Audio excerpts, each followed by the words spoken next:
The heat in Tennessee that summer was not the kind that merely weighed on the skin. It seeped into bone and marrow, slowing every thought, every movement until even the trees seemed reluctant to stir. Yet the Ashworth plantation stood apart, its air too still, its symmetry too deliberate.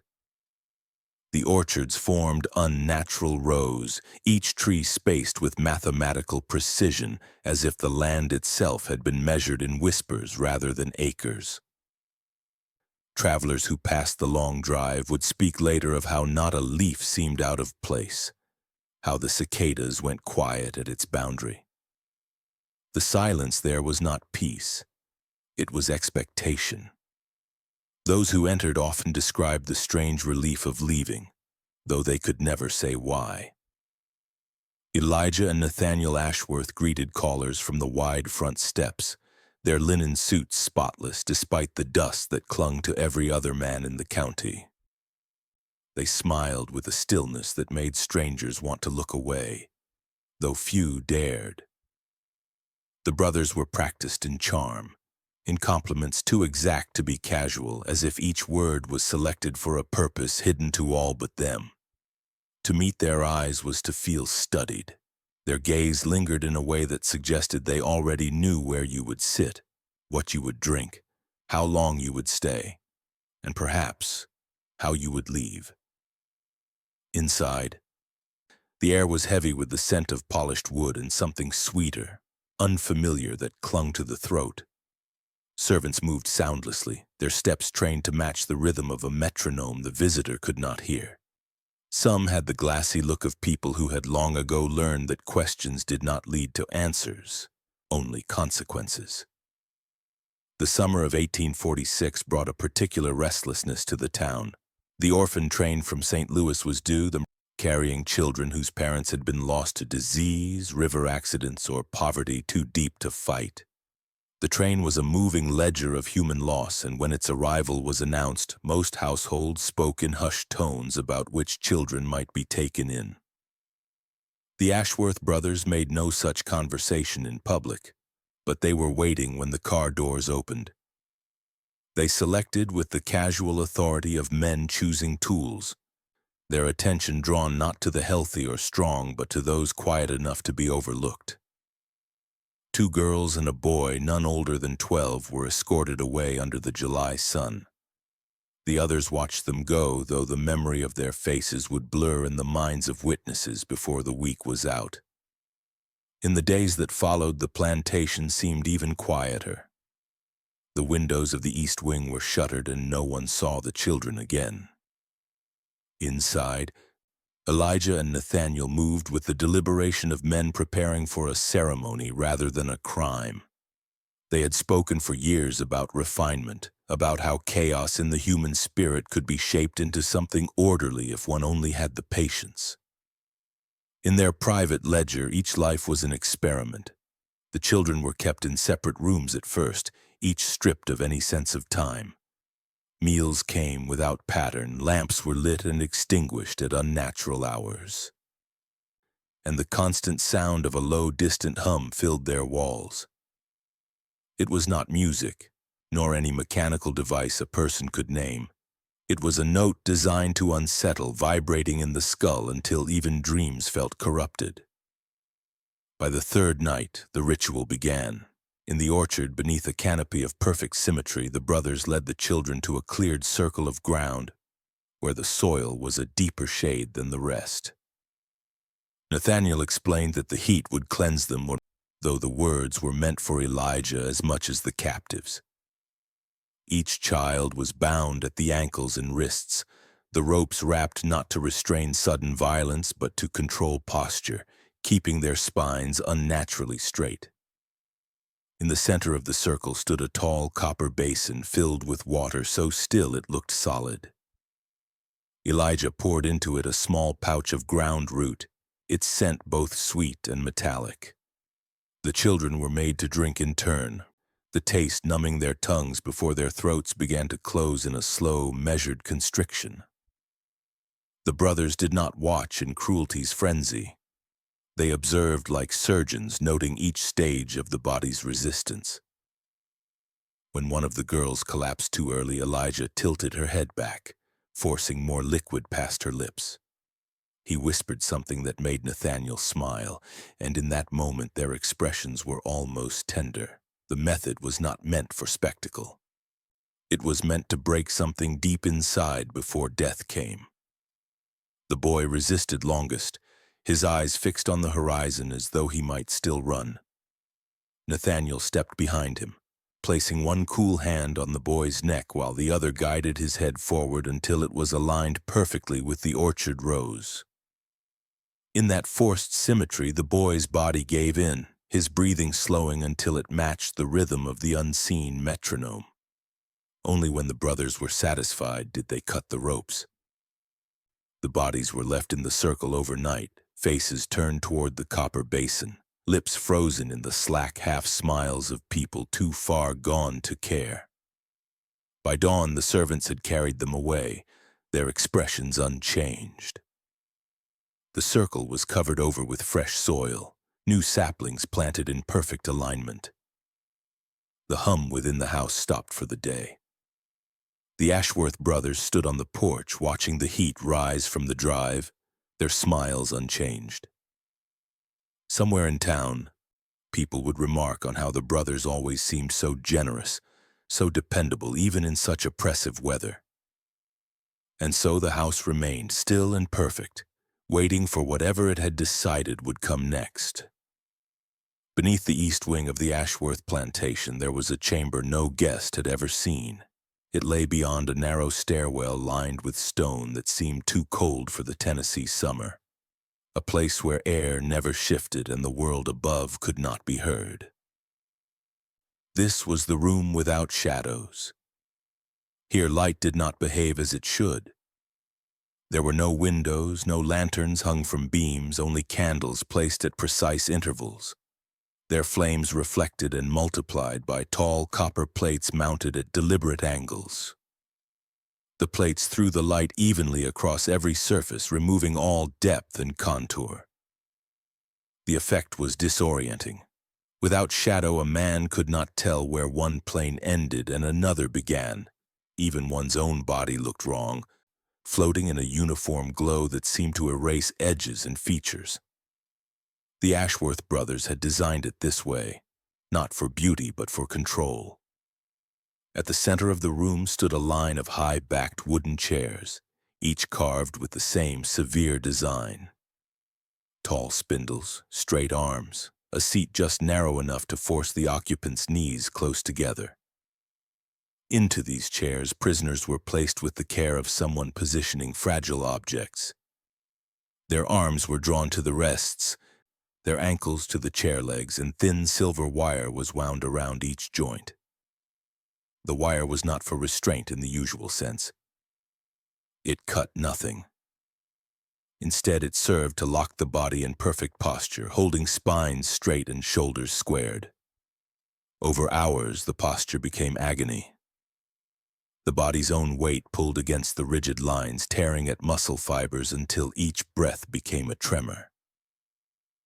Elijah believed this was how the human form could be made honest, by stripping away the luxury of slouching, of comfort, until only raw endurance remained. Nathaniel believed it did more. He claimed the body, when forced into symmetry, began to reorder the mind. They called it the alignment. The process did not happen in silence. In the absence of shadows, sound became sharper. The faint scrape of a wire against wood echoed as if it came from the walls themselves.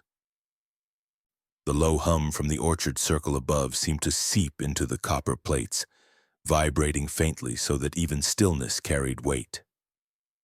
Victims tried to move to relieve the ache, but the silver wire was patient. It did not bite all at once. Instead, it pressed gradually into skin, interrupting blood flow until the limbs went cold. Hours became a strange blur of pain and numbness, each change recorded by Elijah in a ledger kept at the edge of the room. He wrote in black ink so dark it almost glistened, his handwriting precise, slanted, and beautiful. No one knew that the ink was mixed with the blood drawn from each victim before they were placed in the chairs. The brothers believed this bound the record to the subject's suffering, making the ledger a living archive. Those who lasted more than a day in the alignment entered a second stage. The copper plates, which until then had been angled to scatter light evenly, were adjusted so the reflections fell directly into the eyes. The constant brightness burned into the retinas, and without shadows the brain lost its ability to judge depth.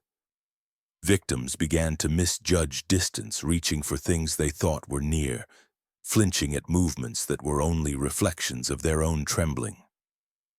Nathaniel delighted in this point of collapse, when the mind, stripped of orientation, began to invent threats just to make sense of the world.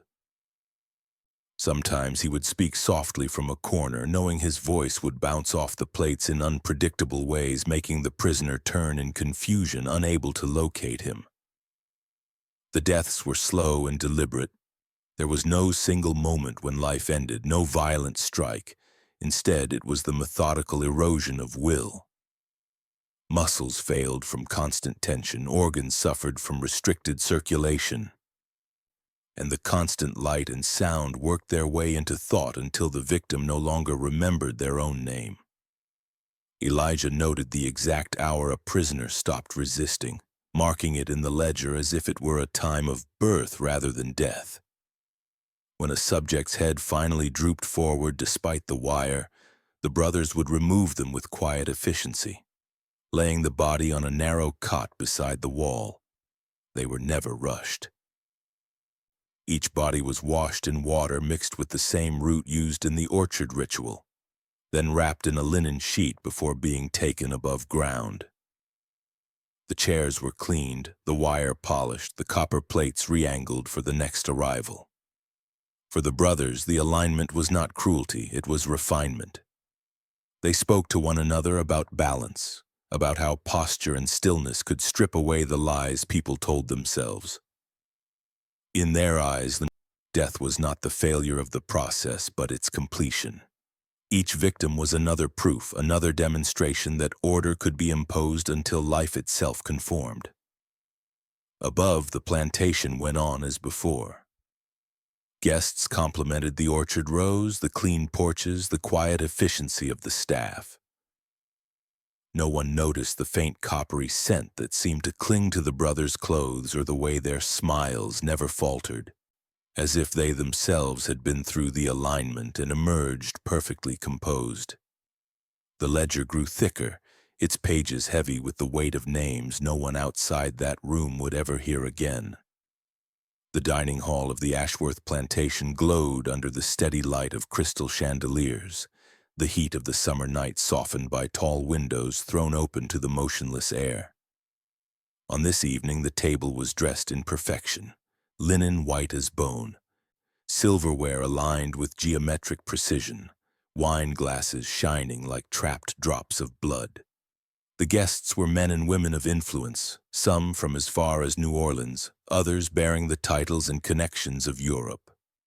Among them sat Dr. Gustav Henrik, the personal physician to Queen Consort Maria Amalia, a man whose gaze lingered not on the food but on the hosts themselves. He observed Elijah and Nathaniel with the curiosity of one scientist recognizing another, though what they studied was not the same anatomy taught in universities. The brothers presided over the meal with that same unnatural stillness, their smiles unwavering. They spoke of refinement, of order, of the way discipline could sculpt the soul. Their words were vague enough to pass for philosophy, yet precise enough to suggest something practiced, tested, perfected. Henrik listened without interruption, his eyes narrowing only when Nathaniel hinted that their methods had been applied to subjects of remarkable resilience. The guests chuckled politely, mistaking it for a jest. Beneath the dining hall and the servants' quarters, the true meaning of those words unfolded. There, the air was thick with the smell of spiced wine, too sweet, its syrupy weight clinging to the throat. A line of children no older than 12 sat cross-legged on the floor, their heads drooped, movements slow, lulled into docility by the sugared drink poured into their cups again and again until the warmth in their bellies blurred thought and will. One by one they were approached by a servant carrying a small brass bowl of thick greenish resin. The mixture was drawn from herbs grown only in the shaded center of the Ashworth orchard, a place no worker entered without direct instruction. It smelled faintly of mint and iron. A wooden spatula pressed the resin onto each child's tongue, coating it until their mouths filled with the bitter film. The resin hardened quickly, sealing their tongues to the roofs of their mouths. They could breathe, they could swallow, but no word, no cry, no plea could pass their lips. The brothers called it quieting. Elijah believed that silence was the purest expression of control. Words in his view were dangerous. They carried rebellion, fear, and truth. To still the tongue was to strip away that last freedom, leaving only the eyes to speak. Nathaniel viewed it differently. For him, it was an aesthetic act, a transformation of the living into art. He would stand in the doorway and watch as the children shifted uncomfortably, their jaws aching, their muffled whimpers blending into a strange, almost musical hum. It was not enough to restrain them. They had to be presented. Tonight they were arranged in the narrow corridor beneath the ballroom, backs against the wall, knees drawn up, the sound of their muted cries drifting upward through the thin wooden floorboards. In the ballroom above, music swelled from a small ensemble tucked against the far wall. Violins sang, the piano keys fell in gentle patterns, and the nobles swayed slightly in their chairs with the rhythm. None of them knew or wished to know that the faint undertone in the music was not the room's natural acoustics but the echo of suffering beneath their feet.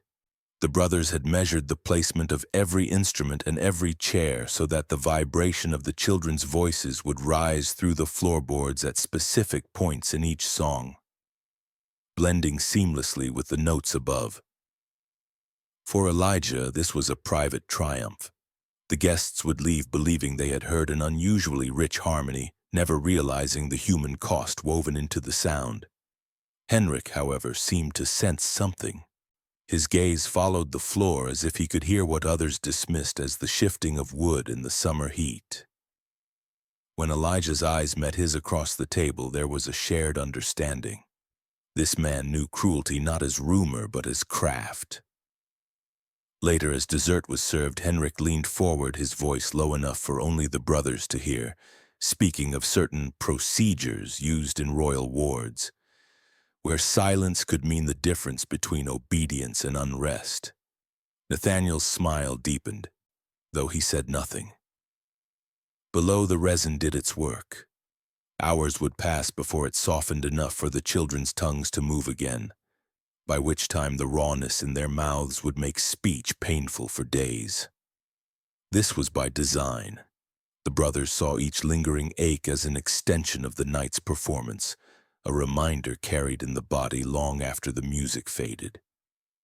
When the guests finally departed, leaving behind empty glasses and polite praise, the Ashworths descended to the servants' quarters. They walked slowly down the line of children, inspecting each face as if appraising a sculpture. Those whose eyes still shone with defiance would return here again. Those whose gaze had dulled would be taken elsewhere, their silence no longer performance but permanence. The brothers retired to their study before dawn, the muffled echoes of the night still lingering in the walls.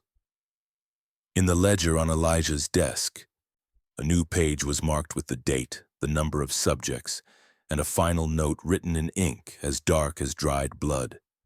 Harmony achieved. The page turned easily, ready for the next entry.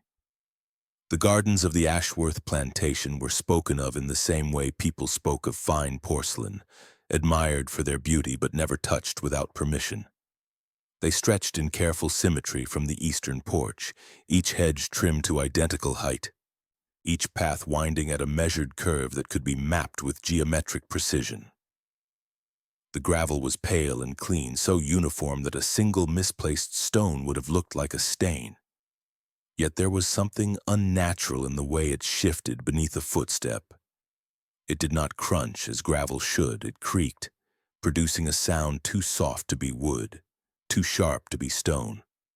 Those who visited and walked the garden at dusk often found themselves looking down, unsure why the ground beneath them felt less like earth and more like a thin shell waiting to break.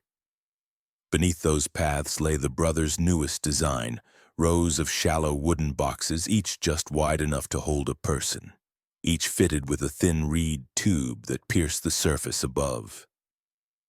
The tubes were angled so they emerged through hollow sculptures built into the hedges, faces carved in stone, mouths open in mid-breath, eyes empty.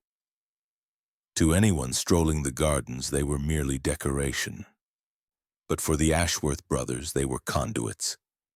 The boxes were not for burial, they were for listening. When a living body was placed inside, the reed tube carried every breath, every whimper, every desperate gasp upward until it emerged through the stone mouths. The sound that came out was not the clean voice of the person below, but a hollow, wavering moan that seemed to drift on the air long after the breath had stopped. The process of placing someone into the garden began with ritual calm.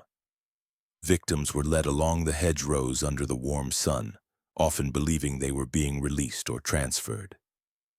Elijah would speak to them gently, remarking on the beauty of the lilies, the scent of the roses, the precision of the stonework. Then, without warning, the path would end at a small wooden platform built flush into the ground. Servants lifted the panel, revealing the narrow box beneath. The victim would see nothing but a lined interior and a long black reed tube extending upward, its opening impossibly far from sight. Once inside, their arms were bound loosely at their sides, not enough to cut circulation, but enough to make movement a slow, exhausting effort. The lid was closed, the weight of earth pressing down from above. Inside, time became formless. The air was stale, tinged with the taste of damp soil, and the faint resin brushed inside the box to slow decay. Through the reed tube, faint sounds drifted in from the garden above. Footsteps, distant voices, the creak of gravel. The prisoner's own breath would echo back to them, magnified and distorted until it became impossible to tell where the sound began or ended. Hours passed and the body began to ache from the unyielding position. The mind, deprived of light and change, started to unravel. Some tried to scream, but the tube reshaped their voice into something unrecognizable, a ghostly wail that frightened even themselves. Others stayed silent, conserving breath, only to realize that their silence was not their own. It was swallowed by the earth, leaving them alone with the sound of their heartbeat pounding against the lid. Above, Nathaniel would stroll the paths with new captives in tow, pretending to explain the arrangement of the hedges. At certain points, he would pause, tilt his head toward a sculpture, and let the muffled cries drift into the air. The sound had a way of slipping past reason, crawling into the ear and settling deep in the mind. New prisoners, hearing those faint voices, would often fall into line without the need for chains or threats. They believed they were hearing the dead, warning them from beneath the soil. Nathaniel never corrected them. Elijah, meanwhile, kept detailed notes on each subject placed in the garden. How long they lasted before calling out, how their breathing changed over days, but whether their voice carried fear, defiance, or surrender. When death finally came, it was rarely from suffocation. It came from dehydration, from the slow breakdown of organs pushed beyond endurance, from the way the mind stopped sending commands to the body when the body had no reason left to obey. The removal was always at night. The lid was lifted without ceremony, and the limp form was taken to the orchard's outer edge, where the ground was already prepared. There, the body would be buried properly, no reed tube, no carved stone to speak for them. In the morning, the empty box would be cleaned, the reed checked for blockage, and the lid replaced as if nothing had happened. The garden's perfection never faltered. Guests continued to compliment its order, never knowing that every step they took passed over those who had once breathed through the stone mouths. The brothers considered the garden their most elegant tool. It required no raised hand, no visible wound, no blood to clean. It used fear itself as the weapon, turning the cries of the dying into an unbroken warning for the living. And for Elijah and Nathaniel, that was the purest form of control. Pain so perfectly hidden in beauty that no one dared to speak of it aloud. The mirror room was the most public of the Ashworth brothers' private horrors. It was not hidden away in the cellar like the copper-lit chamber, nor buried beneath hedges like the garden boxes. It stood on the second floor of the east wing, its entrance framed by two white doors that opened with ceremonial grace. Visitors were told it was a place of reflection. Elijah would speak of it as a study in truth, a way to see oneself without the interference of vanity. To the unknowing guest, the phrase carried a noble air. To those who entered in captivity, it was a sentence. The hall stretched longer than it seemed from the outside, lined with mirrors from floor to ceiling. Each pane was cut from silvered glass, deliberately warped to twist the reflection. Not into carnival exaggeration, but into subtle distortions that unsettled the mind. A jaw appeared too narrow, the eyes too large, the skin too pale. The glass bent light just enough to rob the face of familiarity, but not enough to dismiss the image as false. The floor was polished dark wood, amplifying every step with an echo that faded too slowly, making the listener feel followed. At first glance, it was silent. Then came the tapping. It began faint, irregular, as though someone far away was knocking on a distant wall.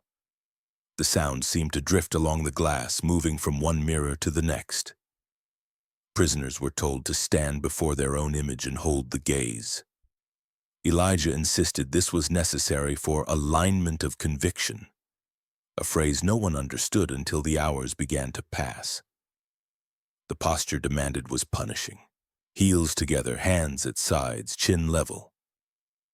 To move was to invite correction, which came not from the brothers directly, but from the sound. The tapping would grow louder when the posture broke, sharper, faster, until the body stilled again in fear. The truth of the sound lay behind the mirrors. Narrow cavities ran the length of the wall, each barely wide enough for a person to fit. In them, earlier victims were suspended by a system of leather straps and iron hooks. Their bodies bent just enough to make every joint throb with constant pressure. Their faces were hidden except for the mouths, which protruded through small openings in the glass. Those mouths were not at rest. They were held in place by metal facial binding devices, forcing the lips back into a permanent smile. The pressure reshaped the muscles over weeks, sometimes snapping the delicate tissue at the corners of the mouth. The tapping was made by these victims, their bound hands hitting the narrow wood panels in a slow rhythm, their only way to signal the living. The Ashworth brothers claimed this was not cruelty, but proof. Elijah believed that when a person was forced to confront their own image, stripped of familiar features, they would either cling to their identity or surrender it entirely. Nathaniel believed the mirror was a door and the tapping a reminder of what lay beyond. A place where one's face was fixed forever, where emotion was stripped to a single expression. They measured every breakdown. The moment a prisoner stopped flinching at the tapping was recorded in Elijah's ledger. The hour they began to look at their distorted reflection without recognition was marked with a single black stroke. And when the prisoner smiled on their own, even faintly, without the device, their fate was sealed. They would join the walls. Death in the mirror room was never sudden. It came as an afterthought, the inevitable end to a body kept too long in perfect stillness under unbroken mental pressure. Some collapsed in the posture position, their foreheads striking the glass before sliding to the floor.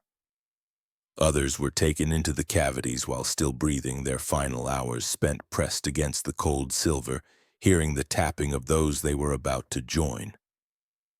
The binding device was fitted with precision, the smile locked in place and the narrow door closed. The sound of their hands against the wood became part of the chorus. Visitors who were shown the room never lingered long. The distorted reflections were explained away as an artistic curiosity, the faint noises dismissed as the creak of the old structure in the summer heat. Yet they often left with a discomfort they could not name, a restless unease that lingered into the night. That was part of the design. The brothers knew that the mind, once touched by something it could not explain, would turn inward, searching for fault. The mirror room was not only for the condemned, it was a seed planted in anyone who stepped inside. When the doors were closed, the mirrors returned to stillness, the distorted faces empty once more. But the tapping never stopped. It drifted from wall to wall in the darkness, a soft and endless reminder that every reflection in the house could, if given enough time, be reshaped into a smile that never faded.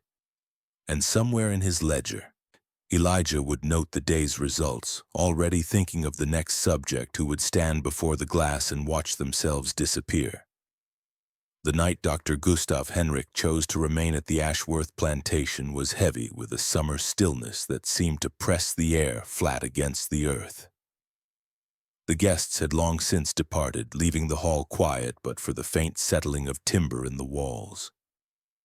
In the study, a single lamp burned low, casting a warm glow over the ledgers Elijah had arranged for the doctor's inspection.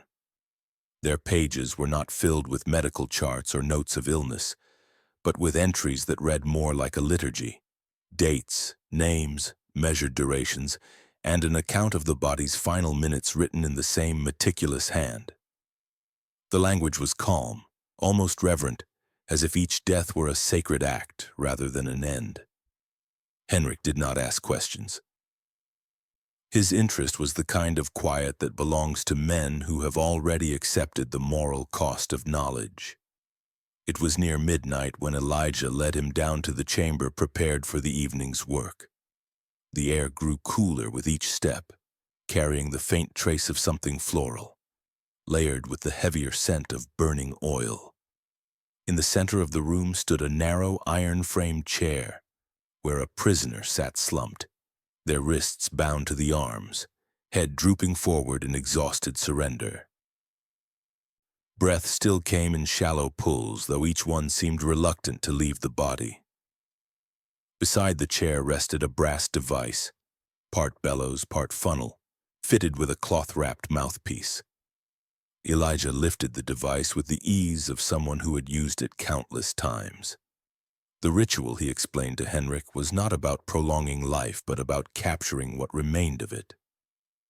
The bellows were not filled with air, but with smoke drawn from a small copper bowl on the table.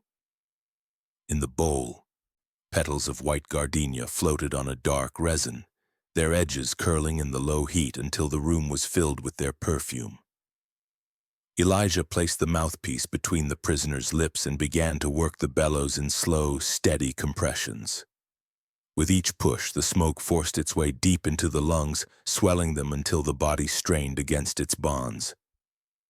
The victim stirred faintly, an instinctive fight to expel what the body could not bear. But Elijah's hand at the jaw held the seal tight. The brothers believed that in the final moments before death, a person's last coherent thought, the last truth they told themselves, was imprinted in the breath. To trap it in smoke was to preserve it, and to burn that smoke later was to hear it again. Henrik leaned close as Elijah worked, studying the body's reaction with clinical detachment. The eyes opened halfway, clouded, not with fear now, but with the disorientation of a mind pulled between life and the surrender to stillness. The lungs filled again and again until the chest rose like a bellows itself, holding the air as if in defiance before letting it seep out in a soft, reluctant sigh. When the breath no longer returned, Elijah removed the device and covered the prisoner's mouth with a linen cloth to hold the last traces of the scent within. The copper bowl was carried to a locked cabinet in the corner, where dozens of similar bowls rested, each labeled with a date and a name. The second part of the night's work took place outside, in a corner of the grounds where no garden paths led. The brothers called it the Still Pit, a narrow bricked shaft dug deep into the earth.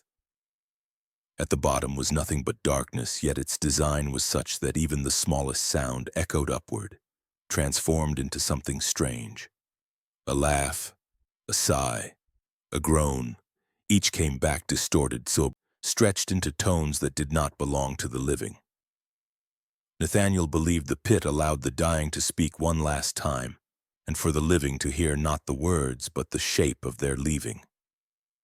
The body was carried to the edge and lowered slowly, not with rope but by hands that gripped the limbs with careful precision, as though placing something valuable in its final place. At the bottom, the prisoner was left not quite dead, the linen cloth still over the mouth, the body still able to draw one last trembling breath. It was in that moment, when the last exhalation left the lungs and struck the walls, that the pit gave its reply. The sound came up soft, yet sharp enough to cut through the night air, a dry, distant chuckle that neither belonged to the dead nor to the living. Henrik stood still, listening as the echo faded into the dark. When they left, the pit was covered with its heavy wooden lid, the lock turned with the same care one might give to closing a reliquary. Elijah spoke quietly about anniversaries, about how each year on the date recorded in the ledger they would burn the preserved scent in a sealed room and listen for the whisper that came with the smoke. Some, he claimed, spoke in regret, others in gratitude, a few in laughter. Henrik said nothing, but when they returned to the study, his eyes moved again to the locked cabinet of copper bowls, and the faintest trace of the night's gardenia still lingered in the air. The ledger waited open on the desk, its next page ready for the next name.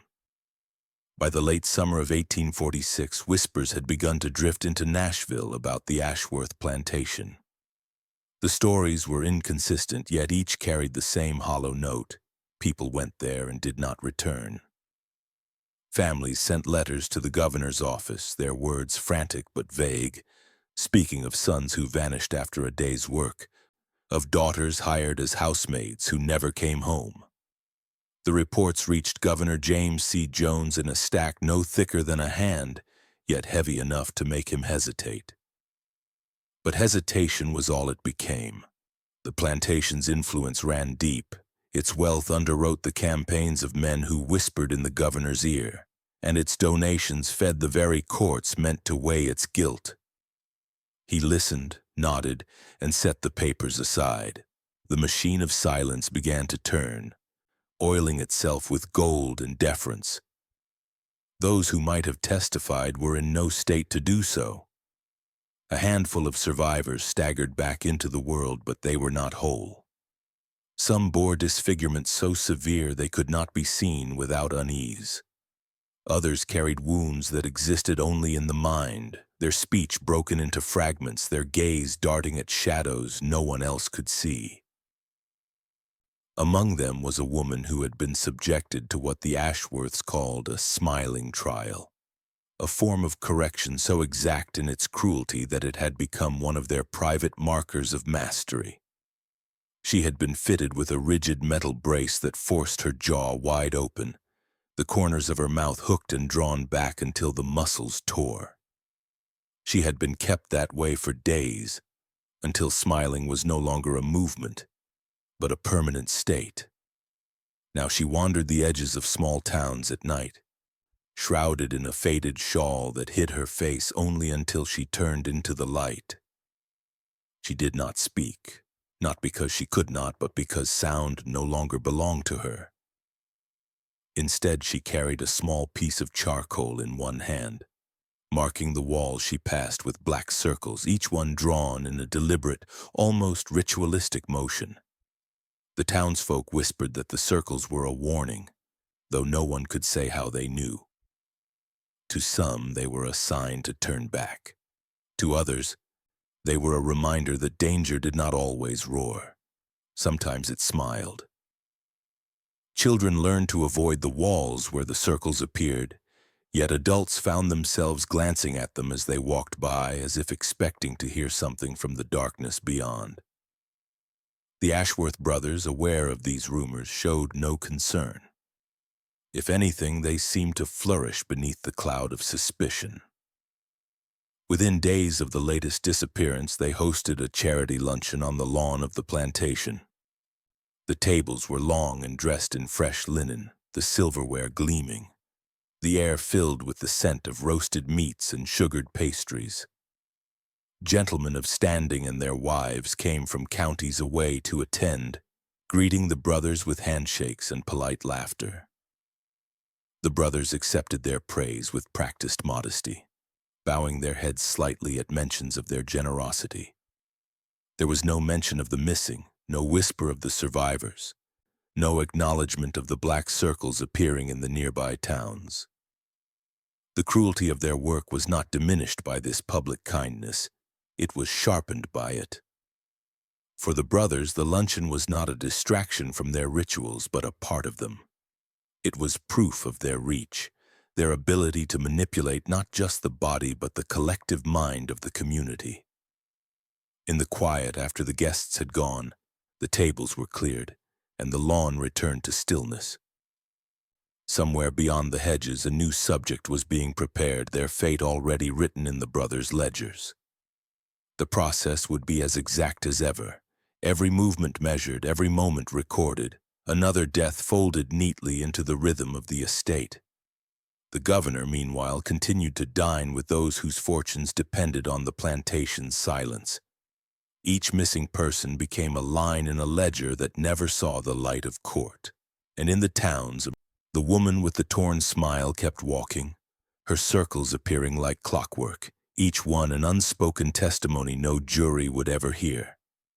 The Ashworth estate stood untouched, its gardens perfect, its hosts gracious, and its evil hidden in plain sight. Its reach extending far beyond the soil, it claimed, into the minds of those who had learned, consciously or not, to look away. The invitation arrived with the grace of old Southern courtesy, written in perfect copperplate and sealed in red wax. It was addressed to the leader of a traveling choir whose voices had filled small churches and grand halls alike across Tennessee. The Ashworth brothers promised generous payment for a private performance at their estate, requesting a program of hymns to be sung in their copper-lit room. The choir, accustomed to the unpredictability of their patrons, accepted without question. They arrived on a late summer evening, weary from the road yet eager to perform. The estate greeted them with its usual stillness, the kind of silence that suggested the world outside had been folded away. The copper-lit room was already prepared. The walls gleamed with polished plates arranged at precise angles, their mirrored glow casting the space in an amber haze. Heavy oil lamps hung from iron chains overhead, each flame steady and strong, their warmth already noticeable even before the singing began.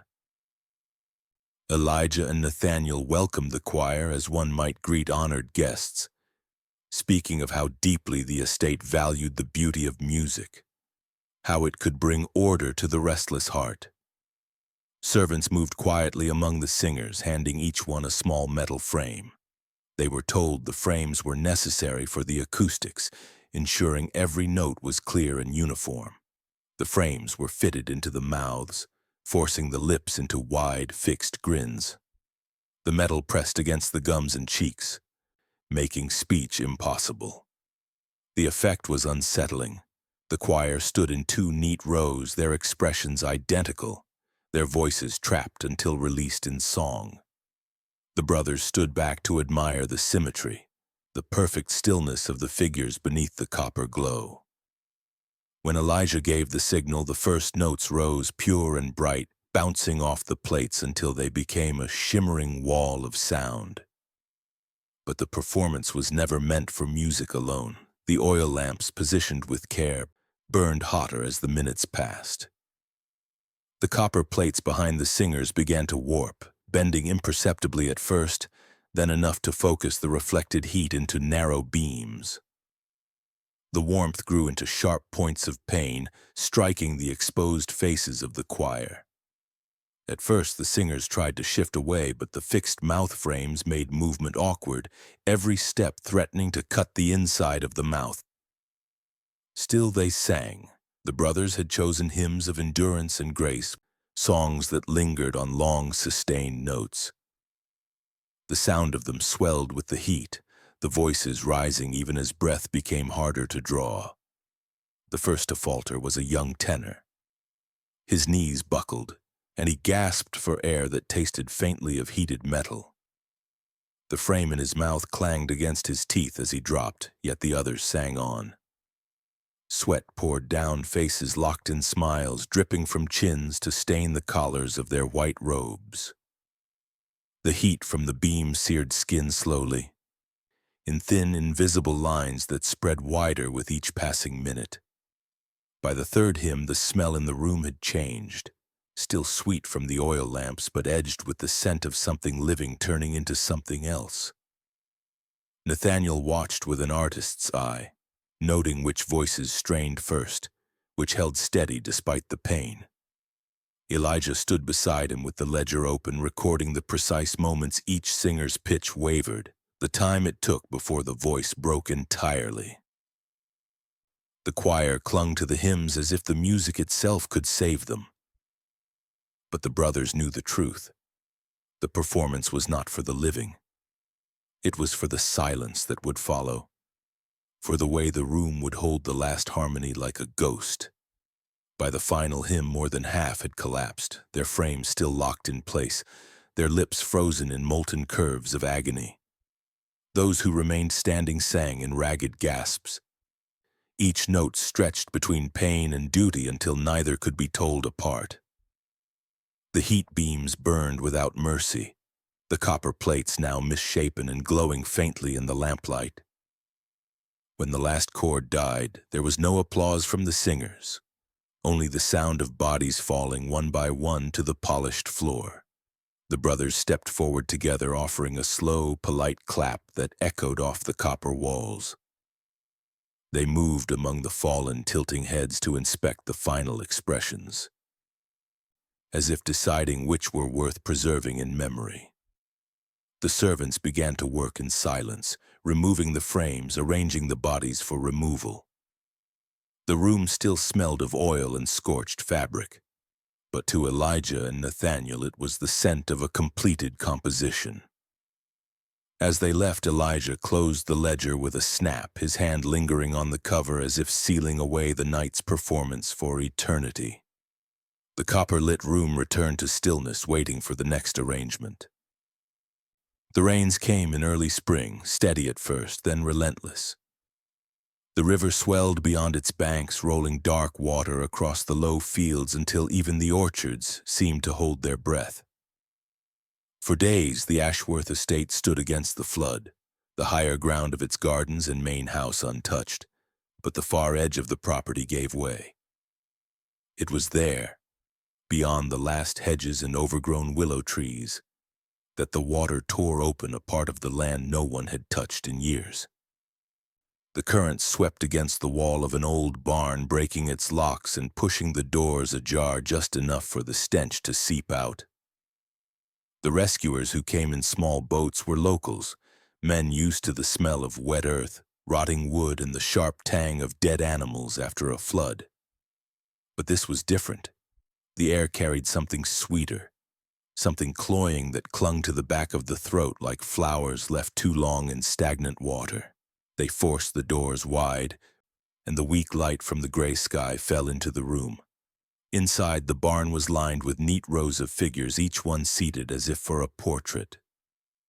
They were dressed in Sunday best. Lace collars, pressed coats, bonnets tilted just so. At first, the rescuers thought them mannequins, but mannequins did not have pores. They did not have the faint sheen of preserved skin nor the unmistakable texture of human lips. Each figure wore a face, real, removed, and stretched over carved wooden heads. The expressions were as varied as they were unnatural.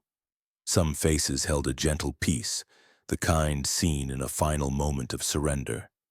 Others were frozen mid-scream, mouths open wide, eyes locked in the last instant of terror. The skin had been treated with a resin that gave it a faint, unnatural gloss.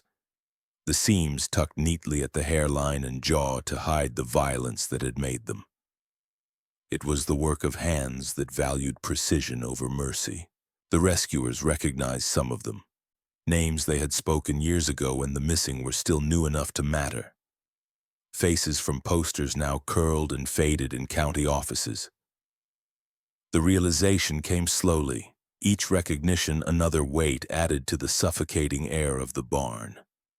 The rows were arranged with care. Children sat at the front, their small forms dressed in white, hair combed, smiles too wide for the softness of their features. Behind them, men and women filled the seats in ordered lines, the pattern broken only by a narrow aisle running down the center. At the far end, on a raised platform, sat two figures in higher-backed chairs, their faces tilted toward the door as if welcoming the intruders. The skin here was the freshest, the eyes replaced with polished glass, the smiles stretched to the very limit of the human face. On the floor beneath them lay a single copper bowl, its inner surface blackened with ash. Word spread quickly, but the officials who came did not speak of it openly. The sheriff ordered the barn sealed until a decision could be made. That decision came the next morning. The structure would be burned, its contents destroyed without inventory or public record. The reason was given as safety. The flood had weakened the foundation, the bodies posed a health risk. But those who had stood inside the barn knew it was something else. It was the desire to bury what they had seen, to let it vanish in smoke rather than stand as proof of how far the Ashworth brothers' reach had gone. The fire was lit in silence. Flames climbed the dry timber quickly, black smoke rising into the pale sky. As the heat intensified, the resin on the faces began to melt, softening the features until they sagged over the wooden forms beneath. Some collapsed entirely, the smiles distorting into grotesque shapes before crumbling into ash. The scent that followed was unlike any ordinary burning, sweet, floral, unmistakably familiar to those who had walked the halls of the estate. It was the same perfumed smoke the brothers had used in their rituals, now carried on the wind for miles. In the town, people stepped outside without knowing why, catching faint traces of it before it faded into the gray of the flood-washed day. By evening, nothing of the barn remained but charred earth and a few warped nails.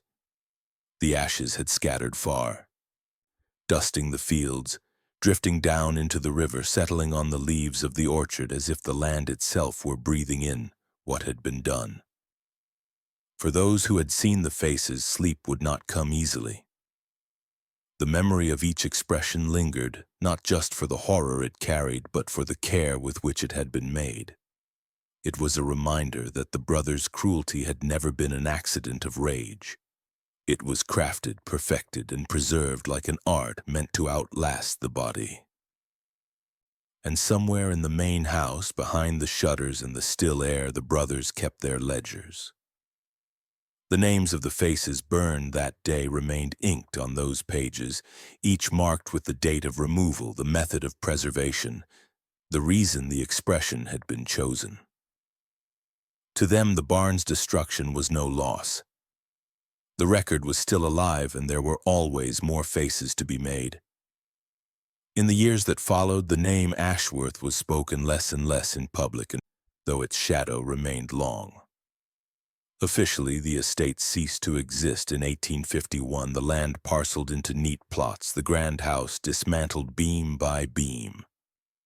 The orchards were left to overgrow, their perfect symmetry breaking under wild growth as if the earth itself was trying to erase the memory of their precision. Yet even in its destruction, the plantation refused to vanish completely. Pieces of its copper plates began to appear in the private collections of men who never spoke of how they acquired them. A curved fragment of burnished metal in a Paris salon. A nearly perfect square mounted on the wall of a London gentleman's club. Each bore faint discolorations that to the untrained eye seemed like imperfections of age. To those who knew, they were the ghosted outlines of what had once been reflected in their surface, the living forms that had stood and suffered, before them. Tennessee, for its part, moved quietly to legislate certain prohibitions. Laws were passed restricting the manufacture and sale of specific restraint devices couched in vague language about inhumane practices without naming the estate or its owners. The bills passed without debate, the lawmakers speaking in clipped tones, eager to move the matter forward without stirring the details. No one stood in court to accuse the brothers. Those who might have testified were either long dead, too broken to speak, or unwilling to see their own past paraded for the morbid interest of strangers. The surviving ledgers from the Ashworth estate were seized and sealed, their pages locked away in state archives marked as restricted under the guise of protecting public decency. Dr. Gustav Henrik returned to Bavaria within the year, carrying no visible evidence of his time in Tennessee, yet his work changed. He became a quiet authority on the design of new asylums, advising on structures that seemed less concerned with treatment and more with containment. Wide halls with evenly spaced doors, observation rooms with mirrored walls, restraint systems that left no visible bruising. His lectures spoke of efficiency and order, his audience unaware or unwilling to consider the origins of his expertise. The designs he left behind would be used for decades. The disappearance of the Ashworth brothers was never formally explained. They were not seen leaving the county, nor was there any record of their arrest. The last entry in the surviving ledger bore no name, only the date and a note in Elijah's hand. Completion. Months later, when officials entered the dismantled remains of the estate to clear it for sale, they found the copper-lit room intact. In its center were two high-backed chairs, still warm to the touch despite the building being open to the winter air. Each chair held a skull grinning wide, the teeth polished clean, the bone marked faintly at the temples as if a frame had once been fitted there. The positioning was deliberate, facing one another as if caught in a final conversation. The discovery did not make the papers. The skulls were taken away without ceremony, their remains recorded under anonymous numbers. The chairs were dismantled and burned in a field. The copper plates were removed, but no one could say where they went after leaving the estate. In the absence of a trial, in the absence of public acknowledgement, the Ashworth legacy became a private story, told only in the lowered voices of those who claimed to know a part of it. Yet pieces of their work lived on, embedded in quiet corners of law, medicine, and design. Restraints that mimicked their precision. Architectural plans that favored observation over comfort. The idea, above all, that control could be more effective when it did not draw blood. That the mind could be dismantled with as much care as a watch taken apart gear by gear. That was the true inheritance of the brothers, one that could not be dismantled with wood and copper. It leaves the question the records cannot answer. What would it take for such a thing to happen again? Would we recognize it before it began, or would it come to us dressed in the same civility, the same gentle manners, the same polished smile that once greeted visitors on the steps of a Tennessee estate? And if we did recognize it, would we have the courage to speak before the smile widened and swallowed us whole?